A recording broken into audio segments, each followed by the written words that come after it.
inviting you over here.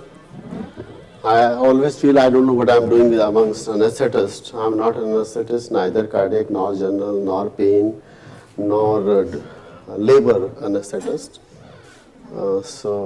But I know a little bit about cardiology, a little bit about constrictive pericarditis, and I like to share what I do in my practice. I'm trying to make this topic as simple as possible so that all of you can interpret it. And please guide me if something else has to be done in this particular topic for subsequent teachings. Well, let's look at the constrictive pericarditis, the most important thing, the dreadiest one, and every time a surgeon shouts on a cardiologist is this particular modality. So let's move on. Why the problem of differentiation between constriction and restrictions in spite of same clinical picture and hemodynamic similarity? Well, if you look at a constrictive pericarditis, thick or thin fibrous adherent pericardium, impaired diastolic filling patterns, increased LV filling pressures. They have changed a little bit in last 1 to 1.5 years. In restrictive cardiomyopathy, we have endomyocardial fibrosis, infiltration with rigid ventricular valves, impaired diastolic filling, and increased LV filling pressure. If you look at these two factors, they almost looks to be similar. And in 2019, if you talk to me and ask me whether these two identities are really different, believe my words, I'll be the first person saying this. We do not see alone number of times pure constrictive pericarditis or pure restrictive cardiomyopathy. We are starting looking at a mixed bag today. Well, what is hemodynamic stability? Similarities. Increased LA pressure, increased PA pressure, pulmonary congestion, dyspnea and cough. Where on the right side, if you look at the constrictive, there's increased RA pressure, increased systemic venous pressure, raised JVP, pedal edema, ascites, and low cardiac outputs. That's how the two different things are identified. In constrictive, the most important thing is exaggerated ventricular independence, and this leads to dissociation between intrathoracic and intracardiac pressure with respiration, which you must have seen a number of times. And this how we can look at them. We can look at them invasive methods, and we can look at echocardiography. But in today's scenario, if you really ask me, if I say only echocardiography, I'll be wrong again. We are not talking of pure echocardiography today. We are talking of a multi-modality imaging along with invasive parameter wherever we need them. CT, MRI, and all other modalities, they have started playing a lot of roles in their correct diagnosis. That's what I like to emphasize. However, echo is very useful to begin with. Look, we can't get everybody a CT done immediately. We can't get an MRI done immediately. But we have an instrument which we can do right at the bedside, right at any place in the hospital or in OPD clinics. Let's look at this case. Sorry, this case was, if you happen to look at this particular patient, there's a compression on right side of this particular patient. This is LV and this is, and same thing is we can have some kind of a compression on the right side of this particular patient, and you look at the flow which is on the right hand side, which is almost being a tunnel kind of a flow in this patient. And the most important thing is, look, the flattening of interventricular septum in this particular subject. Third, let's move on. Look at a IVC plethora, and if we do a cut M mode across it, we hardly see any respiratory variations. Many of you sitting over here will say, if we have a patient off, if you do not see that constriction or compression on the right side of a chest or right side of a structures by any external substance or mass, we'll say these kind of findings will very well be seen in patient presenting with restrictive cardiomyopathies. But if we put on a Doppler in this subset of populations, look how much respiratory variations are present. All of us understand if we take a deep inspiration, the inspiratory velocities with tricuspid valve will go up and the mitral will go down. And whenever we have these kind of abnormalities, we are exaggerated. Some people say it's 25%, some people say 30%, some people say 33% increase in respiratory variability is seen when we start looking at construction. If you really look at on the right hand side, we look at an RA pressures which are elevated, pulmonary IVC plethora is present, exaggerated movement of right side structures are there.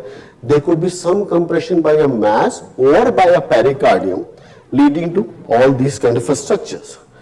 And these are not alone for constrictive pericarditis, because these features can be seen in other conditions as well, which we have to exclude when we are really looking for constrictive pericarditis. Well, if you look at the right side where the flow increases with inspiration, what happens to other side? The flow has to change with inspiration and expiration. If it is increasing on right side, on left side it should has to fall. And that's what exactly seen in aortic flow Doppler on the right hand side. Same things will be reflected on mitral flow patterns. Look, you cannot have a things on right side something is happening and left side suddenly is not being taken care of it. The third most important thing is we look at a venous flow pattern from a hepatic vein to IVC. If I have to show this pattern, look, we have a respiratogram. This is expiration, this is inspiration, this is expiration.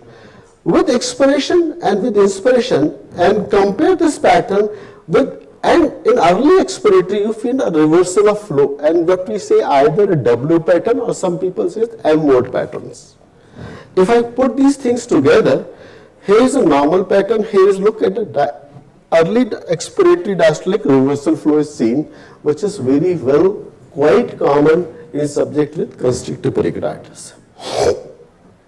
Next, most important thing, many people they put an emphasis on looking at E prime velocity. And what they say is, you look at E prime velocity, if it's more than 9 centimeters per second, it's very categorically diagnostic of constrictive pericarditis.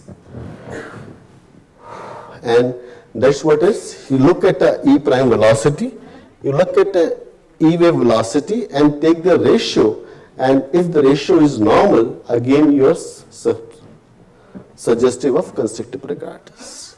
Correct? Any doubt till date, we'll talk about constrictive pericarditis. And if I have to look at all these things together, with all echo variables which are seen over here, whether septal bounce, premature pulmonary vein opening, left flattening of septum, respiratory variation, dilated IVC, pericardial thickness may or may not be there.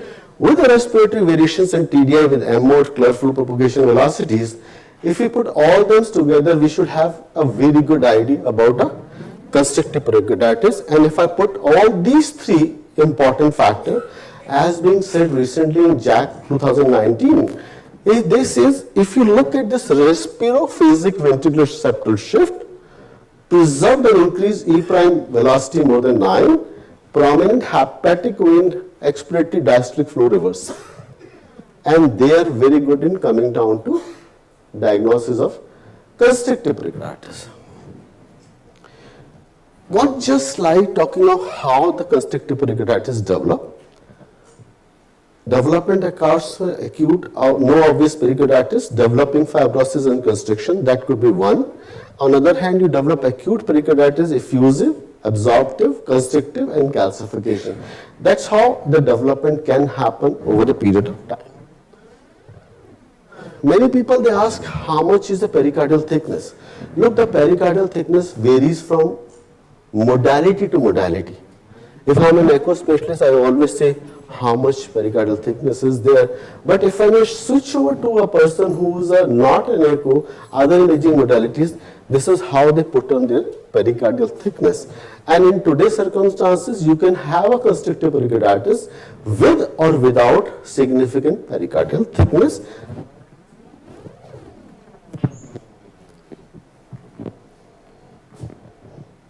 This is what I like to emphasize a little bit. We could have a modality of like transient constrictive pericarditis. Incidence is almost 10%. Any condition leading to chronic constrictive except radiation, and these are the various phases for acute or transient constrictive pericarditis. Mechanism, edema, fibrin deposit, inflammation, thick and inelastic pericardium, usually resolved in 3 months' time. Medical treatment for initial 3 months and observe. If worsening symptoms or clinical deterioration, obviously we know to know what to do.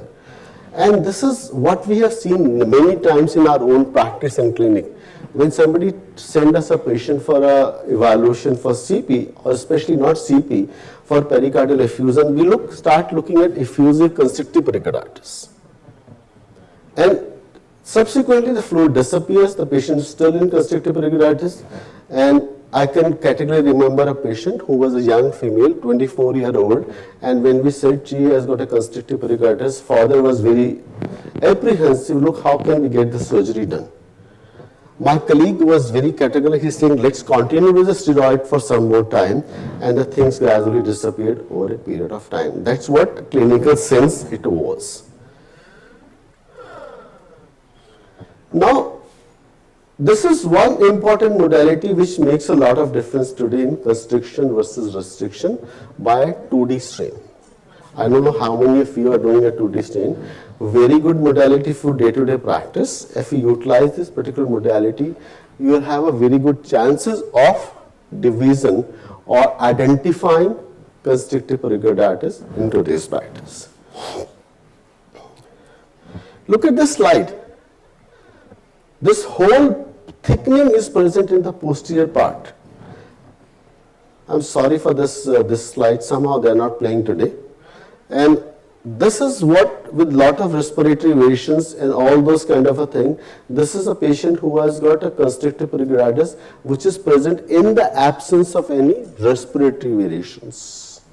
And now the questions come, you have got all kind of a thickening, all kind of a, but respiratory variations are not there. And on top of that, you have many other things which are in consensus with not only constriction, with restrictions also in together. And that's what I wanted to say in 2019, where we have moved from 2008, when we talked of annulus reverses, annulus paradoxes.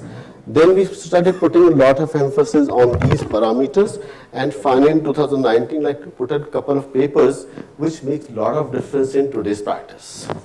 This is one very important paper just published in JACC, right atrial versus pulmonary artery wedge pressure ratio in primary and mixed constrictive pericarditis. As I said in the beginning, we used to have a pure constrictive pericarditis. We used to have a restrictive cardiomyopathies. Now today is no more of that kind of a thing. We could have a pure bred constrictive pericarditis, but a mixed bag of both of them. And when they look at all these kind of a thing, they looked at a ratio of right atrial pressure and pulmonary artery wedge pressure by doing both right and left heart catheterizations, and came out with a parameter which is a 0.77 as a cutoff mark arbitrarily. If it's less than 0.77, it goes more towards constrictive, and if it's above than that, it goes more towards mixed kind of a pathology.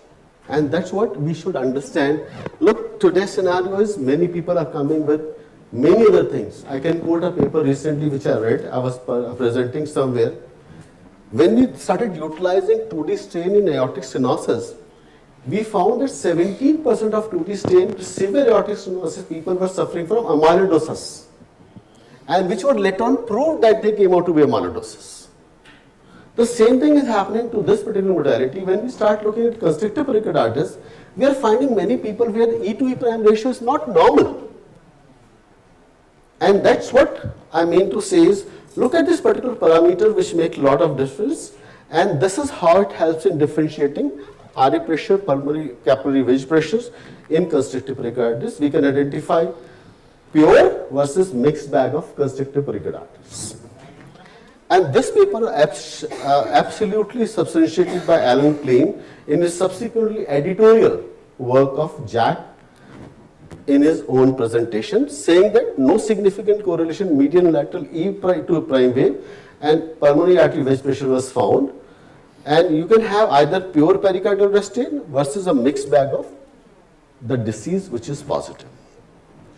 And this is what presentation of mean right atrial pressure, pulmonary artery wedge pressures, their ratio. And look at these people, 3 different patients having 3 different RAPs, 3 different pulmonary artery wedge pressures. but all three of them belongs to three different categories. Thou, they belong to constrictive pericarditis. Now, another important thing is, I've seen many times people just looking at few findings and jumping onto this saying that it is constrictive pericarditis. Look, we have to put our brains together also. If we can't make some findings, we have to go to next modality. And that's what has been substantiated by this particular paper, not this one. Even the second one talking of the same multimodality imaging. And the high index of clinical judgment should always be there where the patient of alcoholic cirrhosis was diagnosed, though he was a constrictive pericarditis. If I'm not improving for certain modality, my echo says something different, patient is still not improving, we have to move on to further things, saying that, look, this unknown modality is not a 100% guarantee for diagnosis of a constrictive pericarditis. If I have to conclude, I'll say, think of a CP in patient with all these kind of a thing which are happening today in our circumstances. Tuberculosis, believe my words, we are living in an urban city, still is found to be very common in our part of the country. Two, if we have a respiratory patient with Doppler any study, always think of it. Echo Doppler is a gold standard for diagnosis with confident diagnosis in more than say 90% cases and differentiation for RCM. This is one of my senior colleague person who said these words about 5 years down the line. But if you have to ask me this particular finding today, possibly I will not substantiate with it. 2D findings lack diagnostic specificity, but normal study virtually rules out diagnosis. Even this has started becoming variable because when we start looking E to E prime ratio, which we were putting a lot of emphasis earlier, now we have started dispensing away this kind of a thing. If I am thinking for constrictive pericarditis, my E to prime ratio is not normal, I should think it's not a constrictive, it's a mixed bag kind of a disease. TDI has been very valuable. Small set of patients with mixed constriction restrictions, COPD, arrhythmias and other things could be other factors.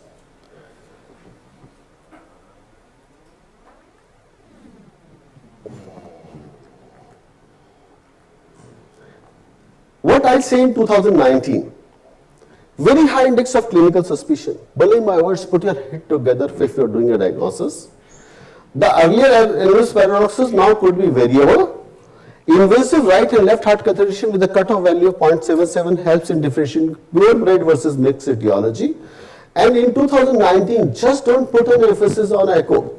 Look, majority of echo conferences, they are moving on from echo to multimodality imaging conferences. And that is the reason why we should utilize more of these cardiac MRI and CT. CT will tell you about pericardial thickness. Same patient of constrictive pericarditis who has got a mixed disease, if you do a cardiac MRI, will tell you about sarcoidosis. Can echo tell you about sarcoidosis? No. And that's what I want to emphasize. Look, spend time. Look at an echo. You can have a pulmonary IVC plethora, you can have a respiratory variation, you may or may not have a pericardial thickness. You may have a normal E to E prime ratio or change E to E prime ratio towards subjecting to respiratory restrictive filling patterns. But your mind should always be active, thinking, look what exactly this etiopathogenesis is. And this one slide, little bad, but I say never ever a tubular reasons, because the true picture is this. And that's where most of us surgeons, they shout at us. Because once we are running from pillar to post, 78 patients of OPD, 30 echoes, 7 critical care and 2 transesophageal, which has to do in less than 6 hours time. Thank you very much.